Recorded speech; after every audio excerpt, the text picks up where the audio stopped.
Hello everybody, it's me, the Lego Dude, and in today's video I will be making my predictions for the 2023-24 Premier League season. My aim is to get at least 10 out of 20 correct, and at the end of the season I'll make a video reacting to these predictions. Starting off at the bottom in 20th place, I have Luton Town. As amazing as it is that they're back in the top flight after 30 years away, I think this season will bring them back down to earth. They've hardly done any transfer business, so unless they do something drastic over the next couple of weeks, they're going into the Premier League season with a championship quality squad, which is a recipe for disaster. Moving on to the next team, which I think will get relegated, I have Sheffield United in 19th place. They've also hardly brought in any players after being promoted, and have let go of several experienced players and their best player Iliman Ndiaye, who has gone to Marseille, so I think that they're going straight back down alongside Luton. And in 18th place, as the final team to be relegated, I have Nottingham Forest. They were able to claw themselves to survival last season with a late run of form, but I think second season syndrome will strike them this season and send them back down. Instead of continuing on their proactive transfer business from last season, they've hardly done anything this window. I think their squad will fail to gel well again. Cooper will be sacked in November by the trigger-happy owner, and that they'll be officially relegated after losing to Manchester City on match week 35. Next up in 17th place, I have Everton. Last season, Sean Dyche was able to save them after the dumpster fire, which was Frank Lampard's managerial win, and I think this year he'll be able to steady the ship a bit. This won't be the type of 17th where survival is secured by the skin of their teeth. It'll be similar to Dyche's last full season in charge of Burnley, where he steered them to 17th but 11 points clear of the relegation zone. Next up in 16th place, I have Bournemouth. They have a much better manager now after sacking Gary O'Neill and have done some solid business in the transfer window. I think this will help steer them to a safe 16th place finish in the second season, which is usually the hardest, and then they can build upon that for the next season. Next up in 15th place, I have Wolves. We sold a lot of players, have a lot more players that we're gonna sell, only brought in a third choice keeper and Matt Doherty back on a free, and we've just lost our manager who used to manage Spain and Real Madrid, and we've replaced him with Gary O'Neill, who's only ever managed a handful of matches. I don't think that we'll get relegated this season, but it'll be a struggle, and we'll probably have to worry about relegation even more next season.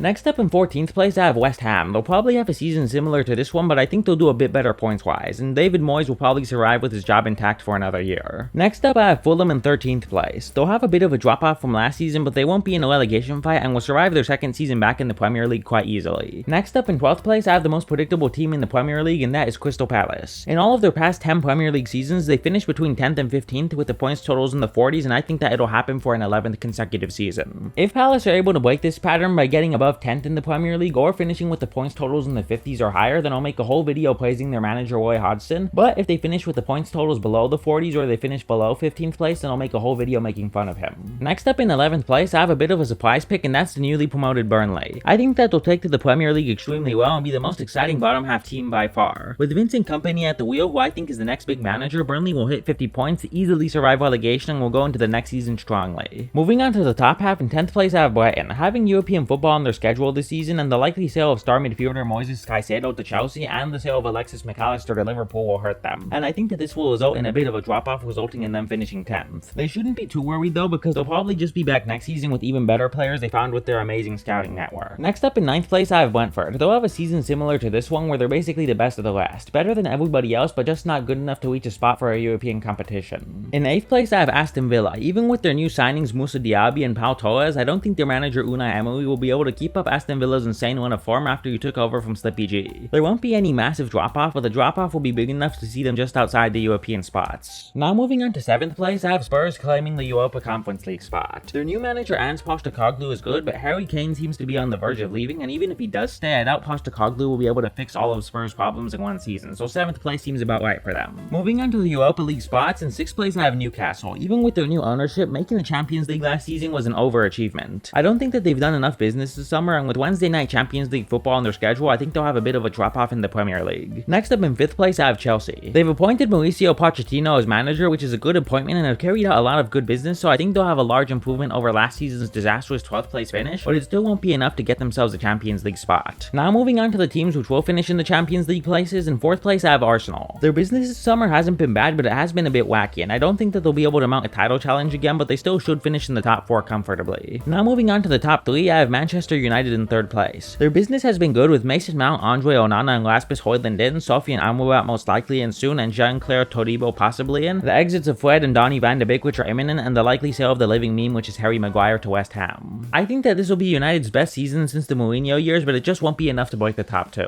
Finishing in 2nd place for this season, I have Liverpool. They were poor most of last season before going on a late run of form which almost saw them earn a Champions League spot before ultimately faltering at the final hurdle and finishing 5th. Liverpool have a weird pattern where they're amazing and then for one season they're atrocious, and seeing as they were atrocious for last season, I think this is the season they'll come back to fight for the title. They'll finish the season with around 94 points, but they'll fall just short of the title again. And finally, in 1st place to win the Premier League, I know it's a very boring prediction, but I have Manchester City winning their 4th consecutive Premier League title. I really wanted to predict someone else to win, but they're just so good it's disgusting. They literally just spent 90 million euros on a defender they don't even really need, and they have a striker who broke the Premier League goals in a season record in his debut season. As boring as it is, I predict that they'll win it again with around 98 points and 2 matches to spare, but they'll probably be comfortably on top of the table for almost the entire season. Alright everyone, these are my Premier League predictions. Tell me your thoughts about them in the comment section down below. Which ones do you think are crazy? Which ones do you agree with? Which ones do you think that I'll get right? And make sure to leave your Premier League predictions in the comments as well. And one last thing before you leave, please remember to hit the subscribe button, ring the notifications bell, and leave a like on the video. Bye!